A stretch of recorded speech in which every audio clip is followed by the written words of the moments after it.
Hey everybody, welcome to my analysis of Batman vs Superman: Dawn of Justice. As a comic book fan who loved the film, I wanted to share reasons why I love the film, and why other fans appreciated it despite its flaws. In many ways, this movie was the essence of the DC universe brought to life, pulling from a wide array of source material. Don't believe me? Give me the chance to convince you.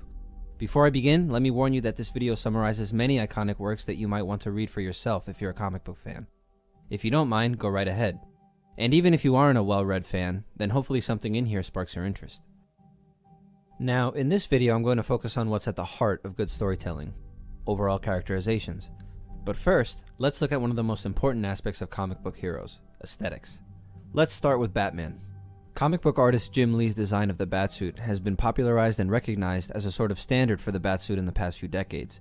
This design includes a broad and muscular torso, a gray color with a plain black bat emblem, a thick utility belt, and stockier ears on the cowl.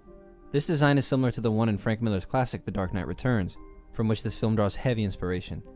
Ben Affleck fits this mold perfectly in the film, and one gets the sense they aren't looking at an actor in the suit, but the character of Batman himself brought to life. There are several other visual cues through which director Zack Snyder refers to The Dark Knight Returns, such as the tribute to the cover in the scene Batman uses his grappling hook, awesomely just like he does in the comic, while lightning strikes in the background. Another is the recreation of the visuals used in the retelling of Bruce Wayne's origin, which becomes important later in the film. We also see Batman using a rifle to shoot a tracking device, just like he did shooting a hook line in the graphic novel, and a similar vision of a nightmarish bat creature. The most famous visual element borrowed from Frank Miller's story is of course the metal suit Batman uses to combat Superman. But the Frank Miller comparisons don't end with just the looks, and the parallels in characterization are easy to see for anyone familiar with the story. In both regular DC continuity and The Dark Knight Returns, Jason Todd, the second person to take up the mantle of Robin, dies at the hands of the Joker. In the latter storyline, Batman goes underground and becomes a much more jaded and brutal vigilante. We see this reflected in the film through his branding of criminals, which is obviously harsh and painful. This is not unlike the bloody markings seen in Frank Miller's sequel, The Dark Knight Strikes Again. Also particular to Miller's Batman is his brazenness in indirectly causing the deaths of criminals. As many viewers have noted and often complained about, the Batman we see on film causes several on-screen deaths. Miller's Batman has no problem deflecting deadly attacks onto mutant gang members, and the animated adaptation mirrors the deflection of a grenade, just like we saw in the warehouse scene during Martha's rescue.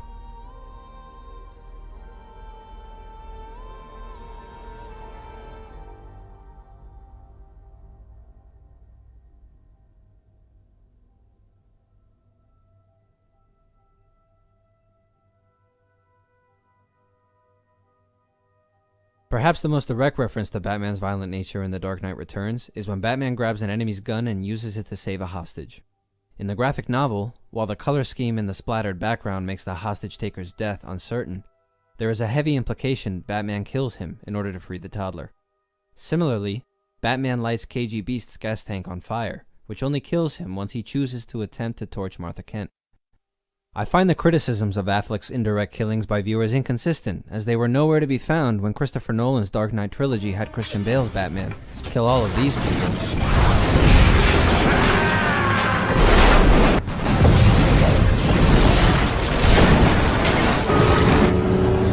Look out! Look out! And these people.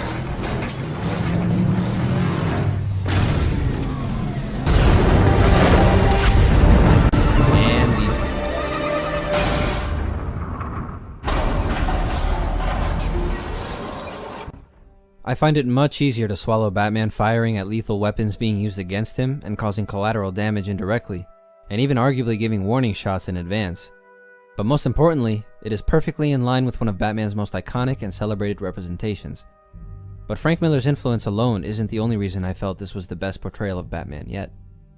When we're first introduced to Batman, the film almost takes the tone of a horror film. The very people he saves refer to him as a devil. A large portion of Batman's stories include references to him being a mysterious, urban legend type of figure, almost like a creature haunting criminals from the shadows. This is perfectly captured when the police find Batman hiding between the walls like a bat, then moving almost inhumanly to escape. Their fear of the Batman is palpable, and this representation gives Batman a more menacing quality. Another celebrated aspect of Batman is his capacity as a detective. Batman using his Batcomputer is a classic visual we're treated to multiple times as he attempts to track down the White Portuguese. While following his leads, we see Bruce Wayne using his vast knowledge in various ways, such as when he advises a fighter to victory in the fighting pit, or distracts KG Beast by speaking to him in Russian. This reminds us that Batman is not just the suit, but the man inside of it. Another piece of Batman's characterization that didn't sit well with some was his paranoia. However, this wouldn't be the first time Batman allows his obsessions and fears to get the best of him. Two famous examples of this character flaw are Tower of Babel, in which Batman's plans to take down each member of the Justice League in case of their succumbing to mind control are stolen and utilized against them, and the OMAC Project, in which a satellite built by Batman to surveil the Justice League and all of Earth's metahuman heroes is turned against him. A more tangential but still important point is the action. Along with seeing Batman train to achieve peak human condition and engineer weapons, we get to see the best action sequences ever seen in a film featuring Batman. With his martial arts abilities, strategic intelligence, and array of gadgets, Batman is supposed to be capable of taking on multiple armed opponents at once. The film shows us Batman in all his ass-kicking glory, with fluid but brutal combat reminiscent of both the comics and the popular Arkham video game series.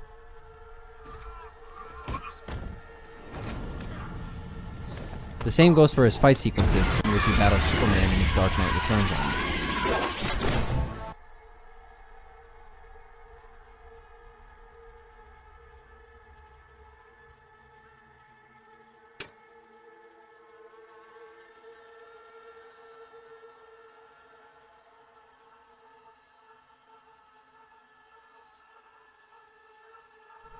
Finally, the Easter eggs involving Batman draw from a variety of source material, such as use of a kryptonite spear, and the Nightmare trenchcoat outfit, which is reminiscent of Batman's outfit in Superman: Red Sun, a graphic novel in which Batman is an anarchist rebel fighting against Superman's regime in Soviet Russia. We also get a look at the Omega symbol from this scene, which is the symbol of Darkseid, the DC Universe's most threatening villain, foreshadowing his involvement in future films. Let's now turn to the most controversial figure of the film, Superman. We'll begin again with aesthetics. It appears Zack Snyder took a lot of inspiration from the works of Alex Ross, particularly Superman: Peace on Earth, co-created by Paul Dini, a story in which Superman tries to use his abilities to solve world hunger. One particular scene is also very reminiscent of Reeves' saving of a child in Superman 2, minus the daytime brightness and the corny/charming pep talk. Only one ride to a customer.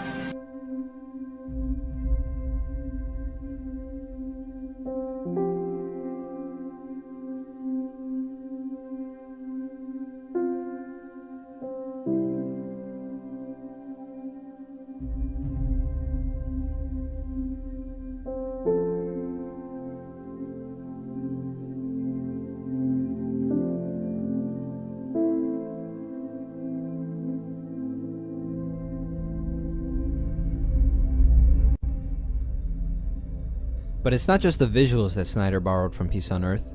To most fans, Superman is supposed to represent an inspiring symbol of hope. But as much as Superman is a mythological savior, he's also a very human character with emotions and internal struggles. And in his best works, struggling with his place in the world, his status as a savior, and the world fearing he may become a tyrant are constant themes. In Peace on Earth, Superman struggles with the limits of his powers on a moral level, as he encounters the complications established by an imperfect human society. He experiences failure, which he has to overcome in order to keep being the savior the world needs. Similarly, in Kingdom Come, possibly the best comic I've ever read, Superman has retreated from humanity because society has become cynical and has rejected traditional superheroes in favor of more violent ones. And again, Superman suffers from the decisions human society makes in fearing godlike superheroes. Likewise, in the film, Superman laments that the Kryptonian S symbol of hope meant something on his world, but he's not sure about this one, and later laments that nobody stays good in this world due to the fact Luthor is strong-arming him into killing Batman. Red Sun Superman, the story that reimagines Superman as the leader of the Soviet Union, shows Superman brought to his knees when Lex Luthor confronts him with a simple question that strikes directly at the heart of Superman's greatest fear come to pass. Why don't you just put the whole world in a bottle, Superman? Superman then realizes despite all the good he's done making the world safe and healthy, he's become a tyrant. A possibility explored throughout the film through the lens of political commentators, including Neil deGrasse Tyson, which is pretty cool. Mark Waid's Birthright is one of Superman's most celebrated origin stories. While we see Superman having fun with his powers early in his life, we also see no lack of controversy, fear, and skepticism regarding his motives once he makes his presence known to the world. Superman Confidential also chronicles the struggles of Superman in his early days, and poses the question of whether Superman can both love Lois Lane and still be committed to saving the world. But like his Peace on Earth, Kingdom Come, Red Sun, Birthright, and Confidential counterparts, Zack Snyder's Superman rises above it all. Throughout the movie, Superman does what he thinks is right, regardless of the surrounding controversy. In fact, Superman ends up being the most heroic figure in the film, but more on that in a little bit. Given all this, the critique that Superman is somehow made emo or weak for having human struggles and emotions is odd. Additionally, while this film definitely has a dark tone to it, these critiques were conspicuously absent during the climax of Superman Returns, where we see Superman depowered, beaten up extensively, waterboarded, stabbed, and left to drown against a bland, gray, unsaturated backdrop. Complaints about Snyder making Superman into a Jesus figure are also puzzling to me. Here we see returned Superman falling in a Jesus pose in self-sacrifice, much like this Superman did in Man of Steel.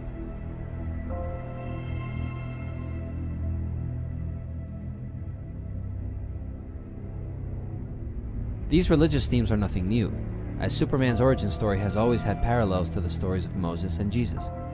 In works like For Tomorrow, the religious tones are made even more explicitly, as Superman confesses and converses with a priest after Earth suffers in his absence. Not to mention the resurrection themes in the death of Superman. It's fair to say that such themes are an established cornerstone of the modern Superman mythos. Another important aspect of Superman's heroic character is his most human side, Clark Kent. As a reporter and journalist, we see Clark express concern for Batman's brutality and potential abuse of people's rights, as well as the accessibility of the media to the poor. This special attention to the vulnerable goes back to Superman's very origins. Although we tend to conceptualize Superman as a jingoistic and nationalist figure, in the Depression-era Golden Age, Superman started out as a proactive champion of the oppressed, taking on domestic violence perpetrators and corrupt businessmen.